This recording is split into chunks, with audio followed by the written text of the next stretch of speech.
नमस्कार तो कह दिया, लेकिन आदाब और सत श्री अकाल कहने से पहले मैं ये बताना चाहूँगा कि आप ही में से किन्हीं ने मेल किया था हमें Nbhm PhD के कुछ क्वेश्चंस। यह questions some of the series से रिलेटेड ही था, तो इसीलिए हम इसको आज सबसे पहले डिस्कस करेंगे।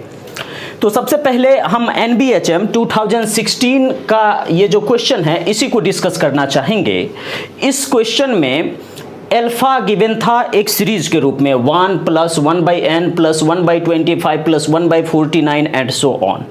बीटा था 1 - 1/3 + 1/5 - 1/7 and so on, alternating series. And gamma भी एक सीरीज था 1 + 1/4 + 1/9 + 1/16 एंड सो ऑन। और तब आपसे पूछा गया था कि भाई साहब which of the following are rationals, इसमें रेशनल्स कौन होंगे? क्या अल्फा बाई गामा रेशनल होगा, बीटा बाई गामा रेशनल होगा, या beta square by gamma rational होगा?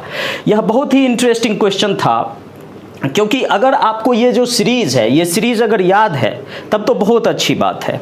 तो मैं आपको ये बता दूं कि ये जो दो सीरीज है, जैसे कि 1 + 1/9 + 1/25 + 1/49, ये जब हम लोग इंटीग्रेशन किए थे B.sc में, वहाँ भी इस तरह के सीरीज हमें याद रखने होते थे। ठीक है, तो ये तो वेल नोन है कि ये π²/8 होता है। ठीक है, और ये जो सीरीज है 1 + 1/4 + 1/9 + 1/16 एंड सो ऑन। ठीक है, 1 + 1/4 + 1/9 + 1/16 एंड सो ऑन, ये आपका π²/6 है, जो कि इस क्वेश्चन के लिए गामा है। ठीक है, ये दोनों तो फिर भी याद रहते हैं, क्योंकि इंटीग्रेशन में भी इस तरह के सीरीज़ का खूब यूज़ हमने किया था जब हम लोग B.sc का इंटीग्रेशन कर रहे थे। लेकिन ये सीरीज़ अमूमन याद नहीं रहता है, मुझे भी ये सीरीज़ मतलब अमूमन हमेशा ये याद नहीं रहता है, या लोग भूल जाते हैं। उसका कारण ये है कि एक्चुअल में cot इनवर्स 1/x जो होता है वह होता है x - 1/3x³ + 1/5x5 - 1/7x⁻7 and so on. तो ये cot इनवर्स 1/x होता है। अब अगर आप x = 1 रख देंगे तो ये हो जाएगा cot इनवर्स 1, और ये हो जाएगा क्या 1 - 1/3 + 1/5 - 1/7 एंड सो ऑन। तो इस तरीके से cot इनवर्स 1 आपका क्या होता है π/4। ठीक है, तो यहां से 1 - 1/3 + 1/5 - 1/7, ये जो π/4 है यही आपका क्या हो जाएगा बीटा। तो ये जो बीटा है ये आपका हो जाएगा π/4। अब चेक ऑप्शन ए।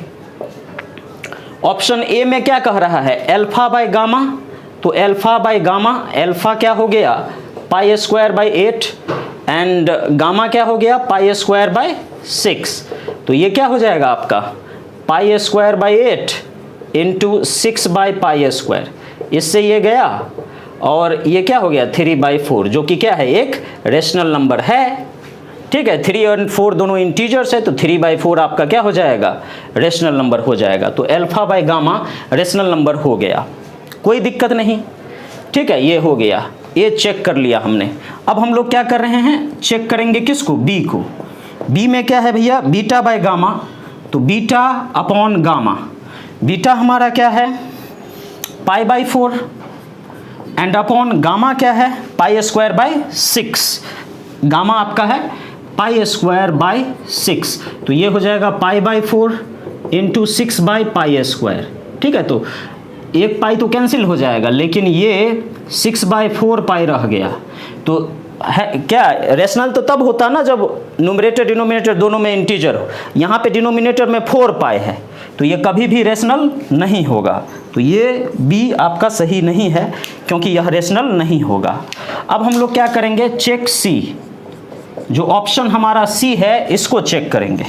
तो ऑप्शन सी क्या है β² गामा, तो β² गामा, तो बीटा हमारा क्या है π/4, तो β² हो जाएगा π²/16, क्योंकि π/4 का स्क्वायर करेंगे तो π²/16, एंड गामा आपका पहले से है π²/6, तो ये आपका क्या हो जाएगा π²/16 एंड × 6/π²। π² से π² गया, एंड ये हो जाएगा 3/8 एंड 3/8 एक रेशनल नंबर है, न्यूमरेटर डिनोमिनेटर दोनों में इंटीजर, तो इसीलिए सी भी सही है। तो इसीलिए इसका आंसर ए एंड सी होगा।